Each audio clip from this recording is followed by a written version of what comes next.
Hey, what's up, everybody? Thanks for tuning in to the Domesticated Dude podcast. I'm Logan, your host on this journey. Before I get into the episode, I just want to thank you for your support over these last 3 months.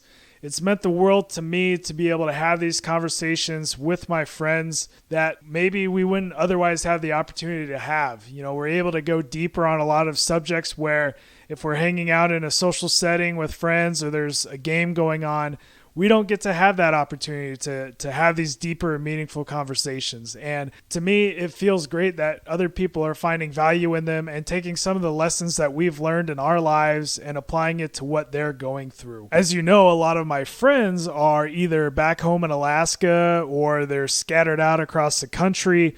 Or even my friends who I have in Nebraska, a lot of them may not live in the same town, or with the coronavirus pandemic, we're not able to get together as often as we'd like. So to be able to have this platform to have those deeper conversations, it's wonderful. And if you want to show the world how domesticated you are, we have official Domesticated Dude podcast t-shirts for sale. Orders are open until June 25th. $20 gets you the shirt. It covers shipping. It covers taxes. It's really simple. You can find all of the details on our Facebook page. Like I said, orders are open until June 25th. So if you're interested, hurry up and put your order in today. All right, let's get into the episode. Today, I'm talking with my friend Brian. Brian and I met shortly after I moved to Nebraska. It was 2012. Brian's mom, Bobby, married my uncle Rod, and Rod and Bobby invited me over for a family dinner one night, which they do on a weekly basis, and that's where I met Brian. And Brian was really into men's league softball, so was I. I've played softball every summer since graduating high school. It was a very big part of my life. And when I moved to Nebraska, it was in the middle of July, so all the registrations were closed, teams were full, and so I just kind of had to skip a summer, which was kind of weird for me, not being able to play softball. But I was able to get on a team with Brian that next spring. We actually played together on a couple teams, and we just really bonded quickly over playing ball together and just going through life together. We were able to really bond over what was going on in each of our lives. Brian is a data analyst by trade, so he's really able to see the story behind the numbers. And that's something that I can relate to coming from the marketing field of being able to understand what the numbers are in front of you, what they're trying to tell you. The problem is with me, I don't really use that in my personal life, but Brian does. And he's able to really see the story behind the numbers in a lot of things in his own life, whether that's his finances, whether that's his diet and his weight loss goals. So Brian and I talk a little bit about all of that stuff. We also talk about the joys of home ownership. It's a lot like life. You know, you cross one thing off your list and now you're adding 4 more things. The work is never done. But on the flip side of that, if you do own your own home, that means that you are not fighting with your roommates over who gets to cook in the kitchen or who's doing laundry tonight. If you like what you hear on the podcast, please share it with a friend, follow us on Spotify, leave us a review on Apple. You know the drill. Without further ado, here's my conversation with my friend Brian. Hope you enjoy.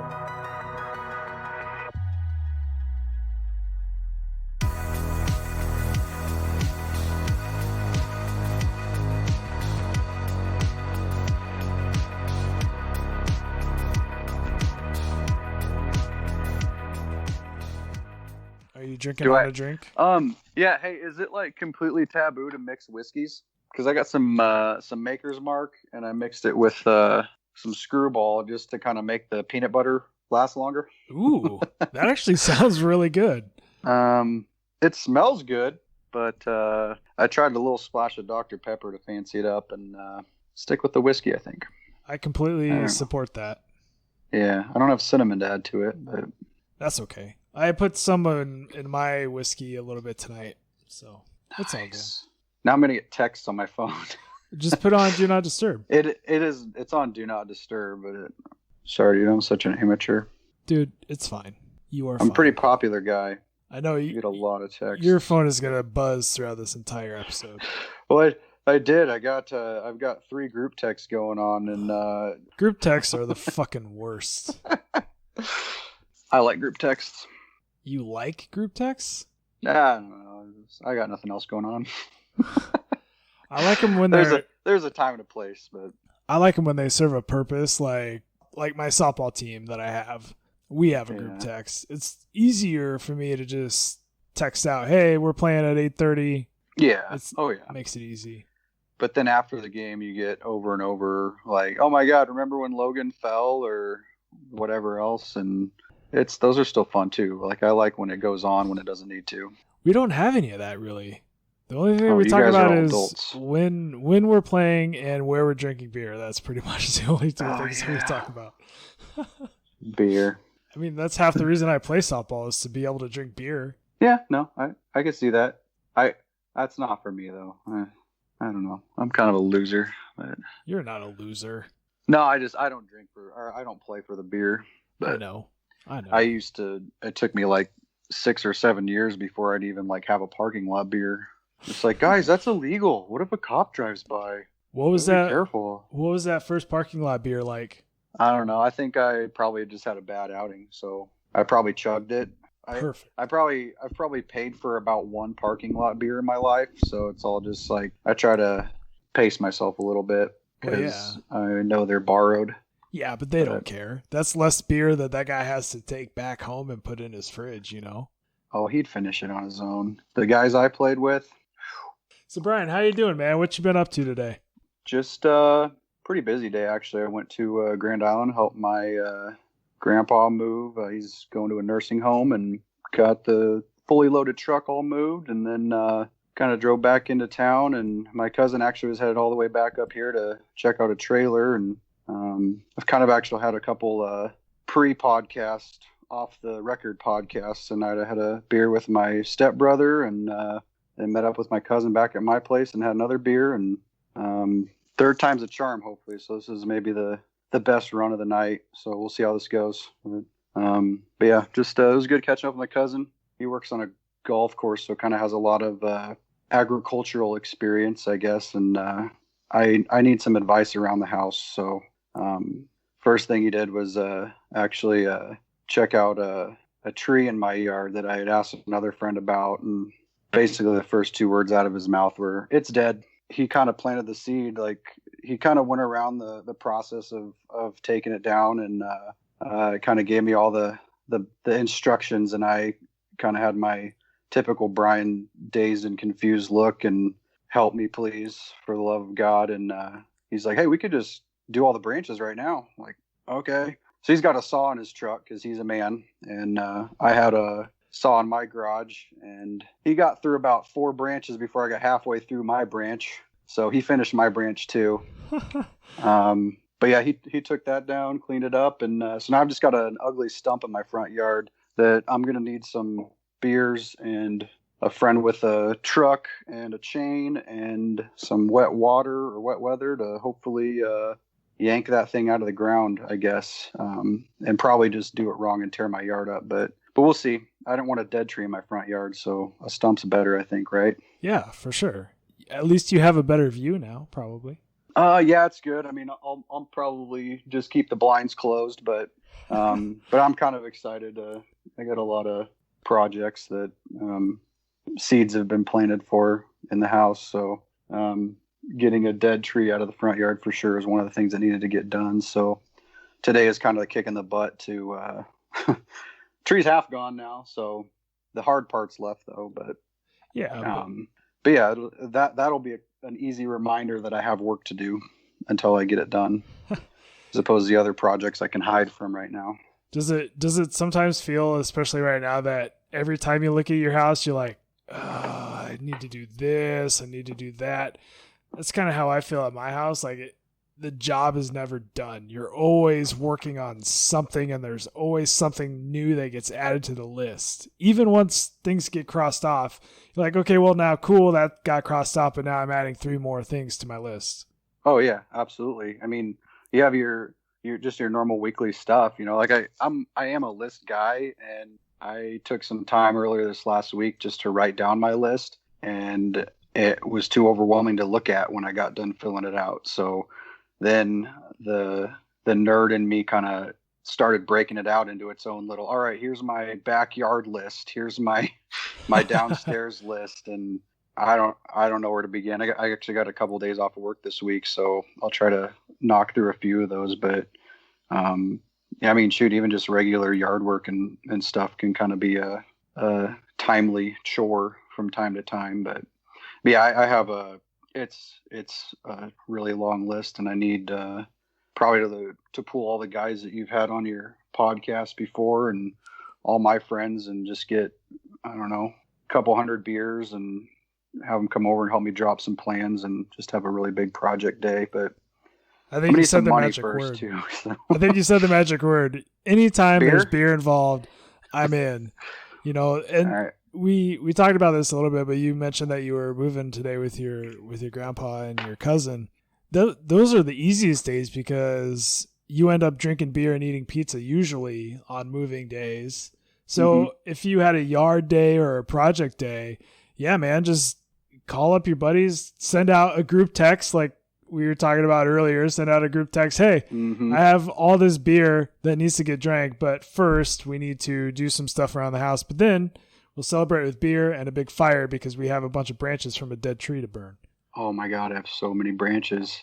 Yeah, no, like I look forward to days like that. I just, the planning part of it is kind of overwhelming for some of the bigger projects. And then, just the financial aspect of it is also overwhelming. So, yeah. We're a ways away from some of that, but, you know, like you and I've talked about the home refinancing that I've done and stuff. So I'm, you know, able to save up a little bit more money now, and I'll be hopefully working towards those projects here in the short term, you know, like 13, 15 months next summer, maybe. Yeah. Well, that's okay. I mean, save up enough. As long as you're able to kind of plan things out. And yeah, your list may be long, but if you're able to chunk it down a little bit and think about what you're able to do now and then plan out, yeah, I'm not going to be able to do this for a year, but now you're able to put some money away and to start planning and saving for that. Like that's the way to do it. Yeah. And I'm a person that kind of struggles keeping money on hand. Like I don't like having debt and things like that, but just having the money to lie around is not real great for me. So I had a buddy actually tell me about one of our banks has like a bucket account or whatever, so I can assign something specifically to a project and dump it off and just ignore it for a while. And you know, like when I was saving up for my house, like I knew I had a down payment fund that I was working on, so every extra penny I had to dump towards that. And now I have other purposes. So yeah, I'll figure out a way to. I think I'll have a little extra money, hopefully, once I get out of that fantasy stock market that you got me into. How's that going, by the way? Are you having fun with it? Monday was fun. Last couple of days haven't been as fun, but yeah, dude, I kind of said this a couple other times. I'm a nerd, but I'm a numbers guy, and I really kind of geek out on all that. Like I have no idea what I'm doing to start. I've thought about doing that for, gosh, pretty close to a decade probably.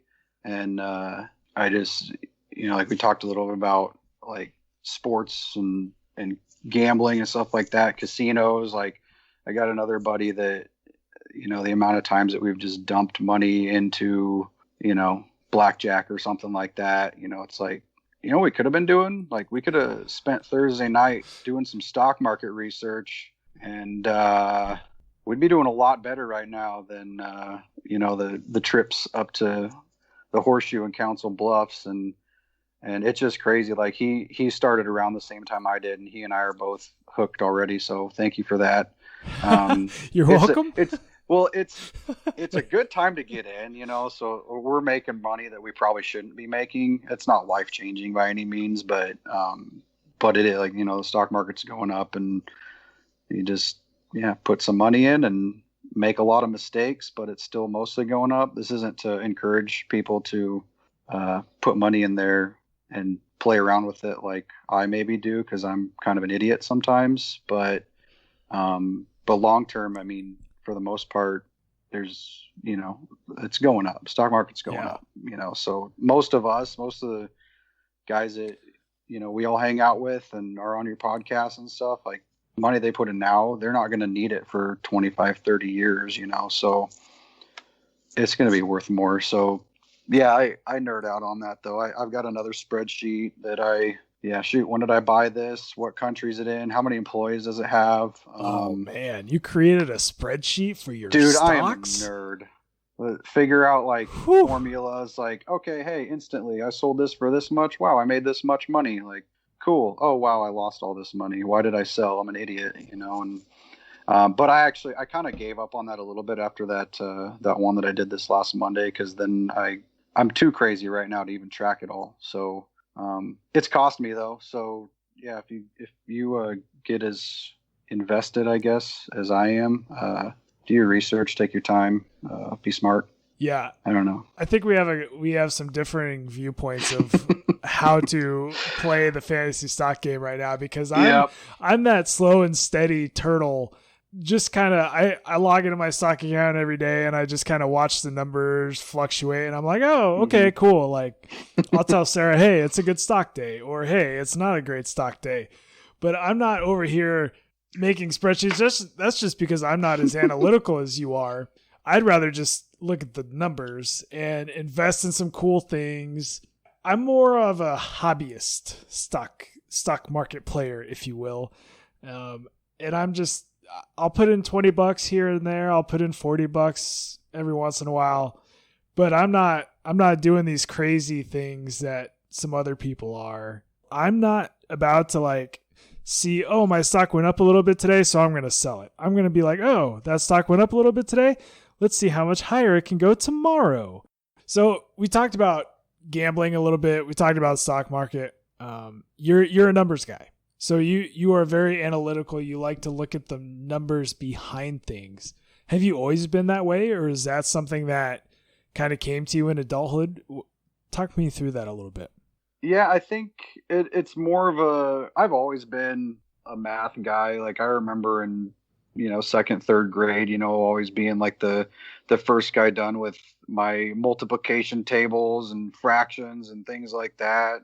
Not the super in-depth math stuff like calculus and things like that. But once I kind of learned a little bit more about Excel and just kind of tracking and all that stuff, yeah, I have like literally like a Bible on my desktop at work, through Excel, that just like I've got a weight loss tab that has formulas in it for how much percentage of weight I'm losing when I'm trying a diet.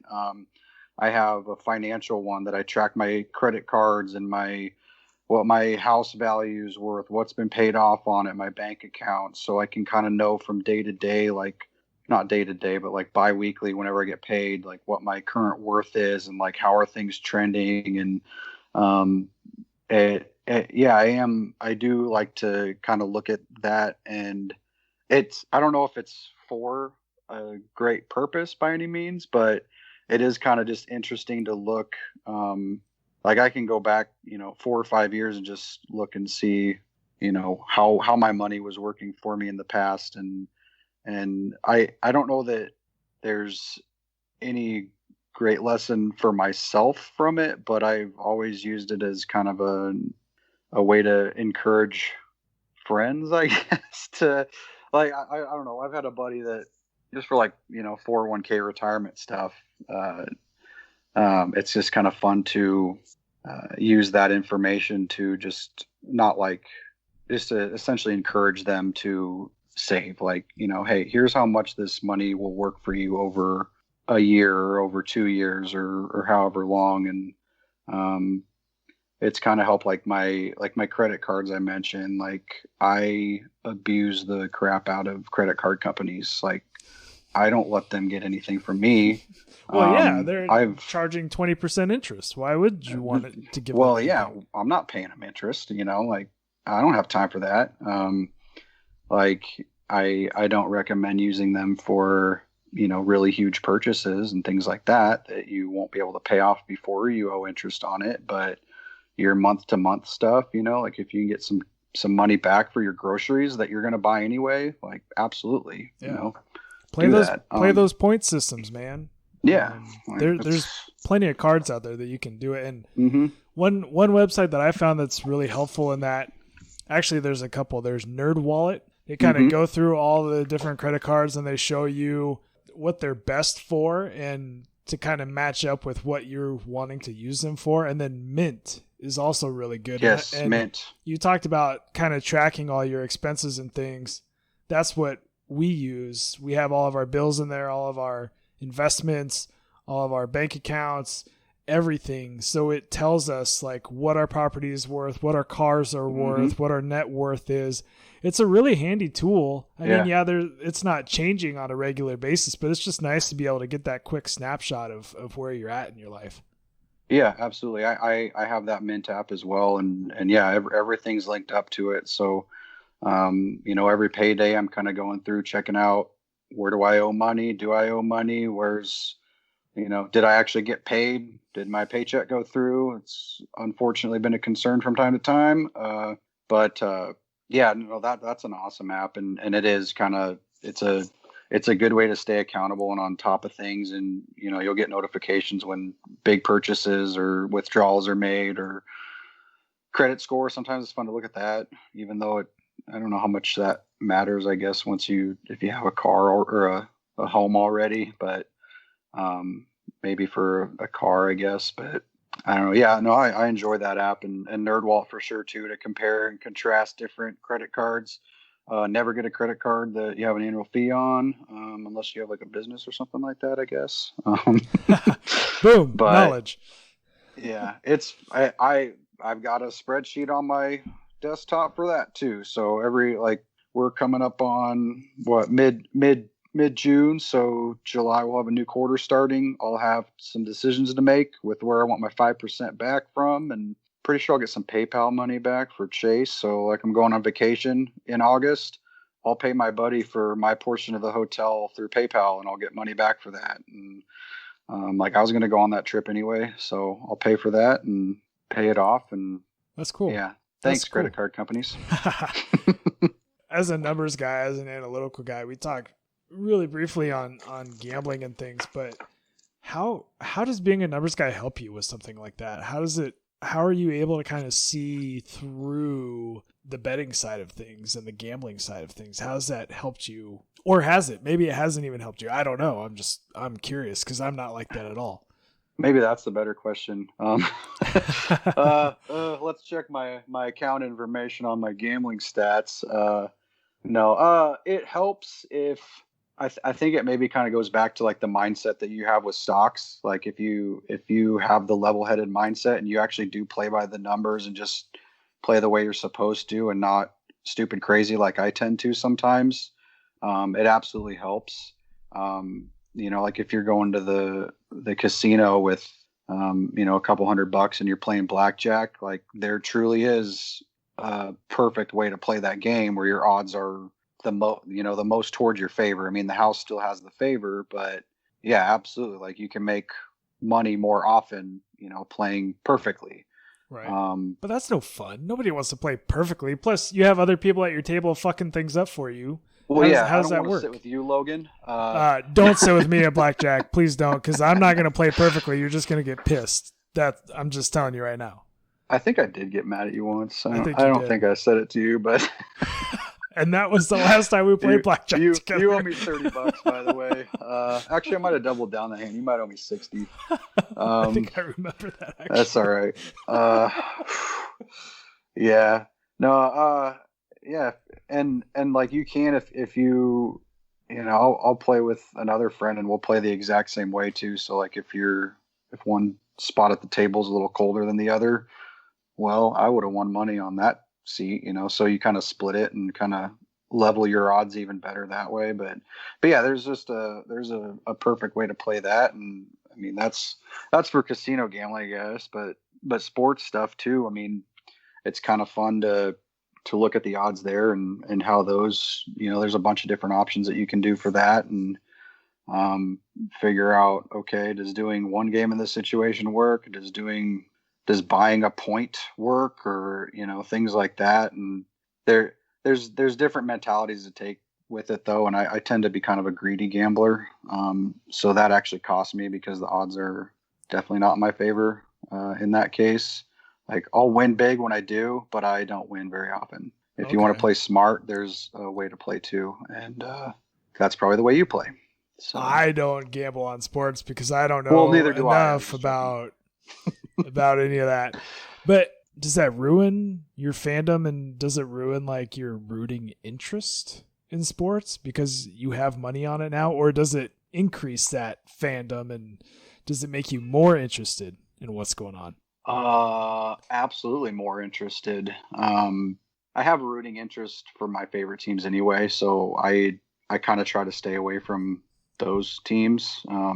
Like I find myself almost never betting on Nebraska. That's probably a good thing anyway. Well, yeah, right now lately, but that's a team I know better than any other too, though. So that's where my edge would be. But it's non-existent right now. I don't think, or I think, but if I do, I'm going to bet on the team Nebraska's playing. So, I'll hedge my happiness, kind of. So, yeah, either way, you either won money or your team won. Hey, that's all right. Shoot, if Nebraska is favored against a team and I can put some money on that other team, and I'll pay a little bit of money for Nebraska to win and be, in the national media discussion for an extra week, or and usually if I bet on the other team, that's a lock for Nebraska. So I think I'm kind of a jinx. So, but yeah, no, it's a good thing. I like that it's legal now, I guess, like just across the river in Iowa, and it adds some excitement easily. Just a $10 bet on a 3-hour football game provides you entertainment and in a game that you would otherwise not have any interest in. If I don't know, we'll say I'm a Niners fan. So if like the Seahawks, who are a nemesis, and the Patriots are playing each other, I want both to lose, but I want whichever team to lose that I didn't put money on, so I still have a rooting interest in, a game with my two least favorite teams. So, but then do you watch that game if it's your two least favorite teams? Yeah. Cause, my favorite team is a team with money on it. So, so you're creating your own entertainment. I like it. Yeah, exactly. I mean, isn't that kind of what life's all about? That is what life's all about. Well, but I mean, we're kind of doing that right now. I mean, your podcast is just, I'm drawing a blank here. It's a hobby. Yeah. It's fun. Like the whole reason I started this podcast was to have, you're not having too much alcohol. That's not a thing. No, I know. I'm sorry. That is a thing actually. Sometimes. That's another podcast. But not right now. No. Yeah, the podcast is fun because I love that people are listening and getting value out of it, but I'm getting way, way more value, like just having this conversation with you and being able to just have an open and honest conversation that maybe otherwise we wouldn't have the opportunity to do. A lot of times we're watching a game or drinking a beer with other people, and so it's hard to have these types of conversations. But to actually be intentional and to focus for an hour and just have this back and forth, man, I can't replace it. Do you have any hobbies, any other hobbies, around the house or anything like that you like to spend your time on? Outside of the house and nerding out on financial stuff, gambling and things like that. I guess maybe another nerdy thing, like right now with quarantine going on, I've probably been playing more video games than an adult male should, but that's kind of actually been an additional way to stay in touch with people.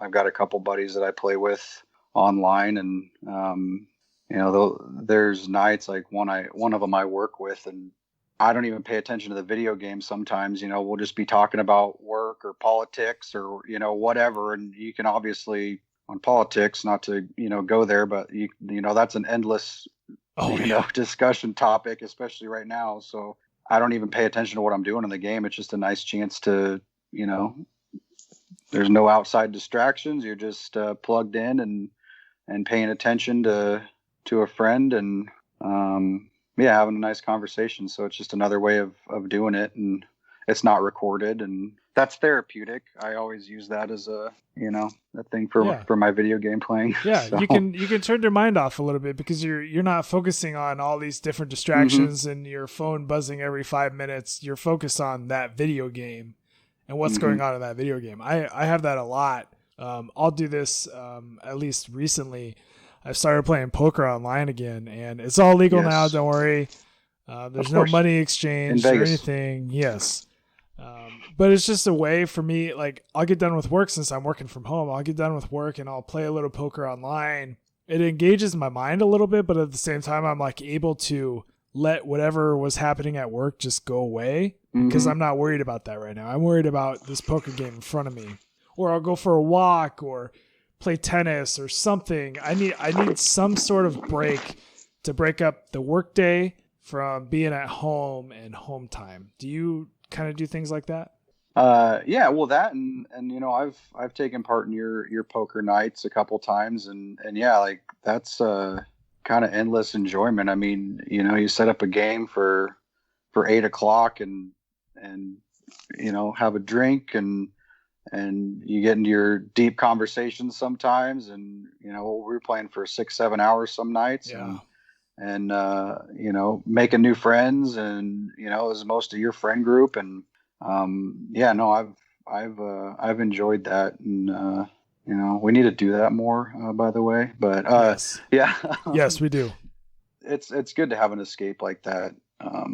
Like you had your golf trip a few weeks ago, like I had one of those planned that we unfortunately didn't get to go on, but like one of my favorite days in the past month was I got called early on a Saturday morning, the weekend that we were supposed to go on that trip. And my buddy encouraged me like, hey, we got room, like, let's go golfing. Like, oh, okay. All right, let's do it. And, went golfing and it was one of the worst rounds that I've felt like I've played in a long time. And, but we had some Fireball and some other, beverages and, getting to know the cart girls and stuff and, kind of trying to forget the first 9 holes and that was just a lot of fun. And, after that went and grilled out and played some pitch and had a cigar. Don't tell my mom.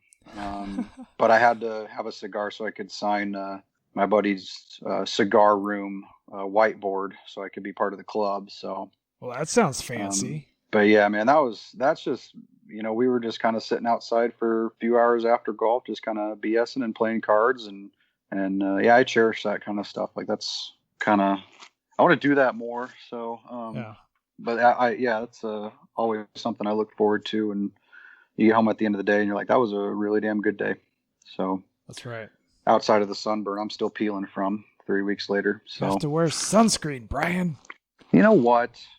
You're right, Dad. Thanks. Appreciate it. I've learned that lesson the hard way too many times not to wear sunscreen while I'm golfing. Like that's a no-brainer for me. I have to put it on. And I found out once you put the sunscreen on, if you drink 3 to 4 beers, it's time to reapply. That's like my golden ratio for reapplying sunscreen. 3 to 4 beers. Let's just call it 4 beers, just to be safe. So you're applying sunscreen every 45 minutes? Sometimes. Hey, you can never have too much sunscreen, man. I'm telling you, if you can never wear too much sunscreen because it's still going to help you. And then you're going to take a shower and you're going to feel wonderful. But oh, yeah. I'm a weirdo and I really like the smell of sunscreen. Okay. I don't know why. I can't explain it. I think because I know that it's protecting me. I just really love the smell of sunscreen. I don't know why. I'm weird. I nerd out and I track my weight loss on a spreadsheet. So that's where I'm weird. I don't know if I have any smells that I enjoy like that. I'd be curious. I'd be wondering about you if you did, to be honest. I'll keep an eye out though. If I enjoy the smell of something, and I'll let you know, man. I'll shoot you a text. Just be like, hey man, I smelled this and I enjoyed it. So you said you have a weight loss spreadsheet. What are some of the things that you're doing for the weight loss process? Just like the diet in itself. Everything. Like, are you walking more? Are you eating less? What are you doing? For me, it's almost solely diet. Right now, shoot, I don't even have a walk up to my office for work anymore, so I'm not getting near the cardio or, steps that I would get in a pre-quarantine world. I'm a big guy. Like I started at, 300 plus pounds a couple of years ago. And this year I kind of started around, 290. So just eating healthy in itself goes a really long way. And, the diet that I'm on, I've done it before and it's worked. I unfortunately have failed at keeping it off far too many times. So it's always kind of a fear. I don't want to, there's a fear there that once sports come back and I've got a full college football Saturday to sit on my butt and eat Taco Bell and drink and whatever else that I'll gain it back. But right now it's been pretty, I don't want to say easy, but yeah, it is. It's almost solely diet. I just had bread earlier though, so I kind of failed. That's okay. But 80-20. But yeah, man. I think my thing right now it's a little different this time is my end game is I might need some technical assistance, but I've taken a picture every single week on my weigh-in day. I take a picture of the scale at my feet. I take a picture of my front view and my side view, and I've got, I don't even know, 60 pictures over the course of 20 weeks or however long it's been, and every week so far except for one I've lost a little bit, nothing substantial, but slow and steady, and I think that's the way to do it. And that kind of helps keep me accountable. And end game, I hope to have some pictures that I'm proud of. I mean, I'm proud of where I've gotten to so far, but I'm not quite ready to start showing my 6-pack abs off, because you're going to need some sort of special technology to see those. So they are not close. But that's cool, man. It sounds like you're going about it the right way, because there's no way that you can lose a ton of weight just overnight. You have to work at it, and to have these tools that you're using to hold yourself accountable to that, that gives you that extra motivation to say, hey, I'm fucking doing this, and I'm doing this because I know that I have to take that picture of myself this week. Mm-hmm. I don't want to go backwards. So that's cool, man. That's good that you're working towards it. What kind of diet is it, if you don't mind me asking? What are some of the things that you can and can't eat? Essentially the diet that I started off of, it's called the South Beach diet. It's basically a low carb. But it's not like, the Atkins diet where it's like, eat all this meat, heavy fat type stuff. Like, I'm still lean meats, a lot of veggies, but any carbs are just not off limits, but need to be minimal. So I don't enjoy cooking, but I just do food prep to kind of get it out of the way. Like, I think the last time I cooked was probably like 3 weeks ago.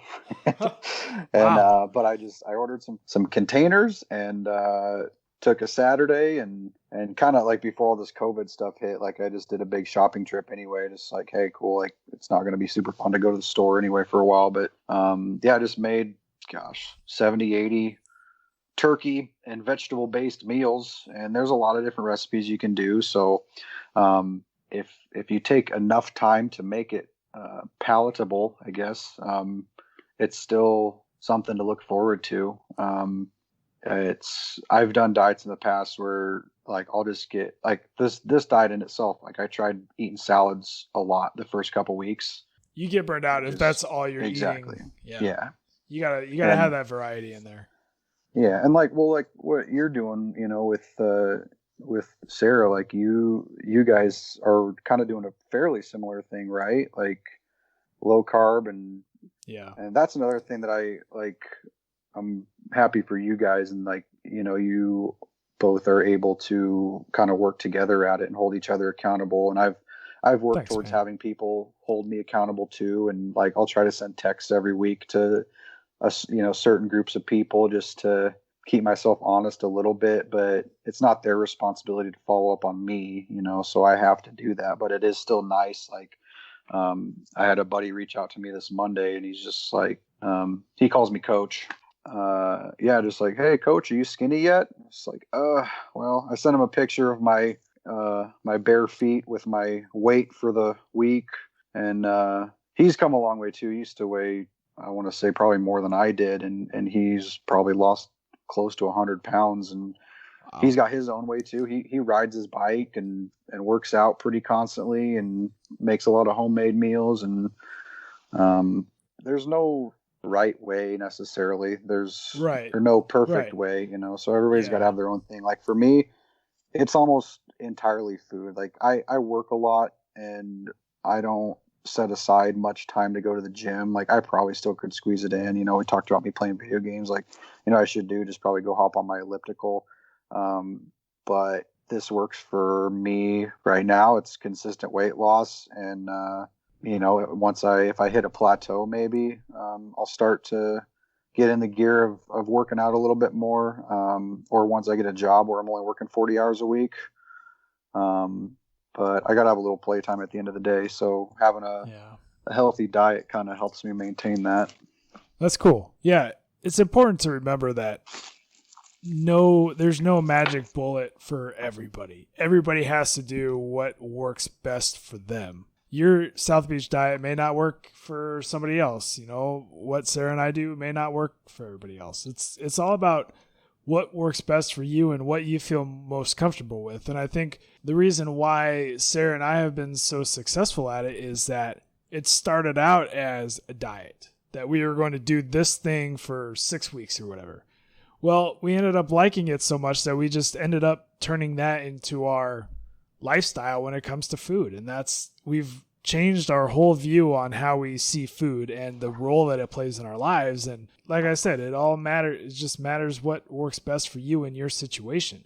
You know, you said that you like to do meal prep a lot. I found that when we do meal prep, like for example, I'll make these egg cups, the turkey bacon and egg cups. I'll make those on a Sunday night.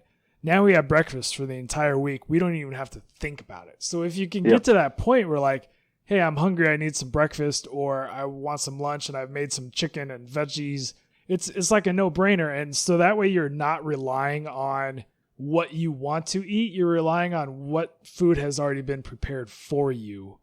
Yeah, well, like food's not necessarily there for our enjoyment. I mean, it's fine to splurge every once in a while, but yeah, like I probably need to work a little bit more at that mindset that you kind of have where, you know, like, hey, this is just my nutrients to get me by for the next few hours. And when I'm feeling it, I need to have just a little bit more. And, I mean, there's no problem with rewarding yourself once in a while, but you know, if you're trying to eat healthier, if you're trying to put natural foods into your body, there are things out there that still give you that really good taste. But they're just made with all natural ingredients. There's no added sugar. There's no added like corn syrup or any of that crap.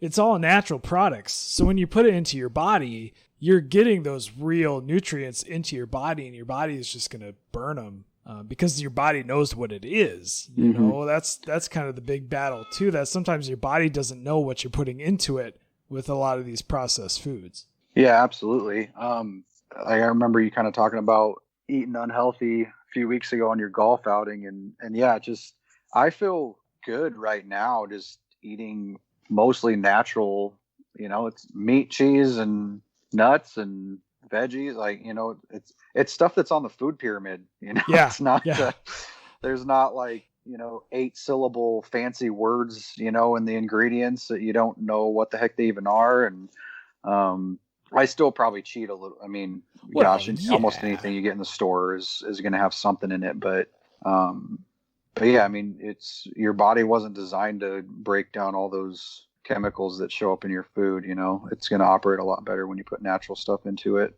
Do you find that living by yourself in your house, you're the master of your own domain right now, right? Like you can do whatever you want. You can cook a feast. I can order a whole pizza. You can order a whole pizza? Have any shame. Oh. Yeah. When you went through that house buying process, you said that you've refinanced since then, since you bought your house. Just walk me through what's it like being on your own and like not having to worry about outside influences in your own house for once.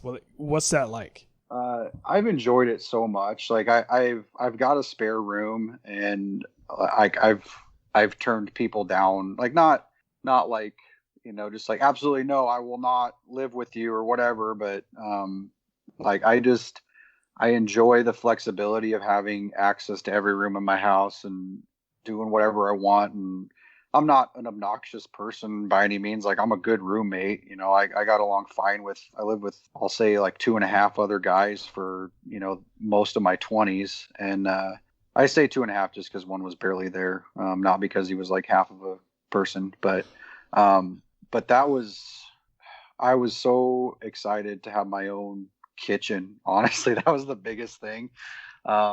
I couldn't cook at all in the house I used to live in because I had to share a fridge and counter space and freezer space. And like, I had my own deep freeze that I'd save stuff in, but just, if I was in the middle of I'll have days at my house right now, like the way that I like to cook, it's an 8-hour day. I'll start Right. on, some turkey and veggie or some turkey meatloaf early in the day and wrap it up at the end of the day, making like little meat and cheese charcuterie snack packs for myself. And like, if I had, Jake or Chris or whoever else walking into the kitchen in the middle of that, like, there's no way I would have got all that done. I would have just gotten out of there probably. Like, no offense to them, but gosh, I like having my own dishwasher. That is awesome. I don't have to get mad at anybody else except for me. I was just going to say, it's crazy how you can find appreciation in little things like that, like having your own dishwasher, having the kitchen to yourself. Like, once you get into your own space, you're able to start unlocking other things that weren't available to you before. And just being able to see the work that you're able to get done and the things that you're able to do for yourself is just, it sounds like it's pretty incredible.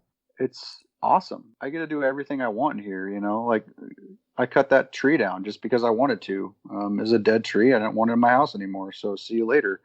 But yeah, I mean, the entire fridge is mine, man. Like, nobody's taking my beer. Nobody's eating my food. There isn't some sort of weird random casserole that somebody else made that turned moldy 4 months ago. All the storage, it's stressful. I mean, I'm making all the payments and everything, but there's pride in it. And, like you mentioned, the refinance, like that was one of my goals. Like, I just bought my house 20 months ago and I worked my ass off to try to get it paid down enough to make a refinance worth it. And I did it. And now I've got money for all those other projects that I want to do eventually, or I will have money. And yeah, it's entirely up to me what I do. I think I might have to check with the homeowners association on some of it, but yeah, it's awesome. I get full access to the washer and dryer too, man. Gosh, I don't have to wait for somebody to get through that. Yep, that's right. I remember those. Oh man, so good. Yeah, you had your own place for a while too. I've had my own place since I moved down to Nebraska, pretty much. Well, until Sarah and I moved in together. Yeah. But back home, I had roommates forever, all through college and then even a little bit after college. And I love having roommates. I love having my friends around. My friends are great. I love having people around. It's friends that you can do stuff with. You're never alone in your own thoughts. There's always people around to drink a beer with and shoot the shit with. But when you finally branch out and get your own place, there's that sense of calmness and serenity that you can't really get when you are sharing places with other people. And especially now, like Sarah and I, of course, we bought a house about 5 years ago, but when I come down here to the basement where I'm recording, it's like my space. This is mine. I control this. Yep. But no, I mean, it's cool because I have a lot of like random crap, a lot of my beer steins or some of my posters, whatever, that don't necessarily fit in the house because they don't belong there, frankly. I'll be the first one to say that. So being able to have like my own little area here is really nice. And we do kind of have something set up for Sarah too. She uses one of the guest bedrooms like while she was working during the school year. So it's nice to still have some of that separation of space, but then still have, those things like the living room and the kitchen. And yeah, absolutely. I've referred to it as like, when you're younger, you'd make forts, just like, cool, this is my own little place to hang out in. And I have a really big fort right now. Like, it's mine. Like, it's like, that's like a lot of times, like, it's kind of, I would much rather, hang out with friends and, like that, play some pitch and smoke a cigar or whatever, even though that's not really my thing, but, just kind of hang out, play some cards. And, but on a Friday night, sometimes it's such a good feeling just to, go downstairs at the end. Like, if I work overtime and I get done at 7:30, 8 o'clock, it's like, I'm not going to go start something tonight, like, let's go downstairs and, turn on Netflix or whatever. And it's just like, I'm going to hang out on the couch and stay up late. Nobody can tell me when to go to bed. And yeah, it's good most of the time. It's a big step buying a house. Yeah. It's a big step being in control of your own property. I mean, to own your home and to know that you are responsible for everything that goes on in it. That's a pretty cool feeling too. Like, it's a milestone in your adult life, right? Like, is that what it feels like to you? Oh yeah. Like, there's not a whole lot of big events, like I've had basically the same job for the last decade plus, but like, if there's one date on my calendar that I remember right now, it's the day I bought my house. Like, that's one of the hardest things for somebody to do, at least financially, and like to be in the right place to be able to afford that payment, and just the responsibility needed to get to that point. I mean, it's a several month process just to get an offer down on a house. And then you have, 4 or 5 weeks or more of follow-up work that you have to do, inspections and a lot of financial related stuff. You got to get a lot of documents over, and you have to prove your worth basically financially. Yeah. And, it is like, I was nervous that whole time though. If you got a good team kind of working through it with you, then, it helps. But yeah, absolutely. Like, that's right now that's my big thing. I mean, until I have a wedding day and until I have, kids and whatever else like that, and, graduating and, things, that absolutely it's a big milestone. And yeah, it's one that I'm proud of. And I'm proud of the refinance that went in just a month ago. And I'm not going to probably do that again. So now my next goal is payoff, and that'll be an exciting day, but that'll be a long time from now. So yeah, we don't need to think about that right now. I'm a nerd. I'm a nerd, man. You got your spreadsheets out. I have an amortization schedule on my spreadsheet on my desktop. So, yep, I'm thinking about it, but I'm not stressing over it at least. So, well, that's good. That's good. You shouldn't have to stress. It's fun to think about. Yeah. I'll plug in some random numbers from time to time and just like, oh man, if I do this, I'll have it paid off by the time I'm 40. If I do this. But then I'll realize I can't afford to do that, and I'll backtrack. Right. But I'll fill it out and delete it probably a couple dozen times a year, every year for the next 30 years. So if there's even spreadsheets in 30 years. Yeah, I'll just use my mind from then. I'll just poke my temple and pull it up. And I don't know. The amount of technical issues I have just to get on a poker game, I'm not sure I want an Excel spreadsheet in my mind. That might cause some problems. I think a lot of our brains would explode from overuse and over analyzing everything, and too much input for our tiny little brains. They'll probably have some sunscreen you can put on by then that'll protect you from your internal computers or whatever. God, I hope so. Well, hey, man, we've been talking for about an hour. Is there anything that is on top of your mind that we haven't talked about yet this time, or things that we should queue up for the next episode? What's on your mind? Oh, we got to talk politics, right? No? Okay, no, let's not. let's not do that right now. Let's not. Hey, at least like regarding all that, I guess it's maybe an important reminder just to be open with stuff like that. Like that kind of thing drives me nuts. Like I saw a tweet from, the great philosopher Ice-T, I think it was. And he said, left wing or right wing, we're all in the same bird. Yeah. I'm like, I think you're correct, sir. Like we're all in this together. So that's right, man. Like, I don't care what your views are. I mean, I respect them either way. and I support you, and I want to listen and all that stuff. And everybody love everybody. Isn't that what Will Ferrell says in a movie? Probably. Yeah, But sure. yeah, it's I'm sure. important. I mean, what I really don't like is like, oh, you don't agree with me? Well, then you're wrong. It's not one or the other, left or right, or whatever. It's that is another podcast. That is another podcast. Maybe. But let's remind everybody to open your ears, open your hearts, Mm-hmm. just be there, listen to people, ask questions. Yep. There's no dumb questions.